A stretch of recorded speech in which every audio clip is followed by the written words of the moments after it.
தற்போதைய செய்தியை பார்த்து வருகிறோம். 2 நாள் பயணமாக இன்று மதியம் மத்திய உள்துறை அமைச்சர் அமித்ஷா தமிழ்நாடு வருகிறார். இது தொடர்பான கூடுதல் விவரங்களை செய்தியாளர் ரியாஸிடம் கேட்கலாம். ரியாஸ், விவரங்கள். தமிழ்நாடு முழுவதும் பாரதிய ஜனதா கட்சியின் சார்பில் அந்த கட்சியின் தலைவரான நயினார் நாகேந்திரன் தமிழகம் தலைநிமிர தமிழனின் பயணம் என்ற தேர்தல் பிரச்சாரத்தை பயணத்தை கடந்த அக்டோபர் மாதம் துவங்கினார். இந்த பல்வேறு பகுதியில் இந்த தேர்தல் பிரச்சாரம் செய்து வந்த நிலையில பிரச்சாரம் நிறைவு நாள் கூட்டம் புதுக்கோட்டை நடத்த திட்டமிட்டிருந்தாங்க. அதன்படியில புதுக்கோட்டை திருச்சி தேசிய நெடுஞ்சாலையில பாலநகர் பகுதியில 42 ஏக்கர் பரப்பளவில் கொண்ட இந்த இடத்தை கடந்த 20 நாட்களாக பாஜக தரப்பினர் சுத்தம் செய்தனர்.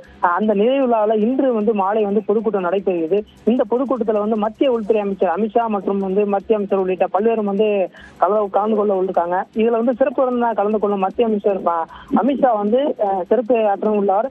மேலும் இந்த 42 ஏக்கர் பரப்பளவு கொண்ட அந்த இடத்தை பல்வேறு கட்ட பணிகள் நடைபெற்று முடிந்துள்ளது. இன்று மாலை இந்த பொதுக்கூட்டம் நடைபெறும் நிலையில மேடைக்கு முன்பு சட்டமன்ற தலைமைச் செயலகம் அமைக்கப்பட்டு அதுல அமித்ஷா பிரதமர் பாஜக தமிழ் தலைவர் நயினார் நாகேந்திரன் உள்ளிட்ட தலைவர்கள் நடந்து வருவது போலும் ஆட்சிகளும் அமைக்கப்பட்டிருக்கு.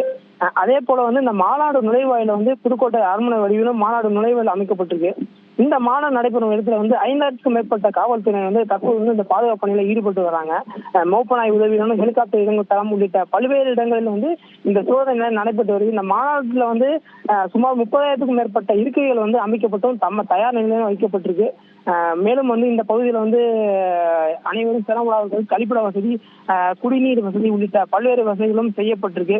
மேலும் சாலையின் இருபுறங்களும் பாரதிய ஜனதா கட்சியில் கொடிகள் மற்றும் தோரணங்கள் அமைக்கப்பட்டிருக்கு.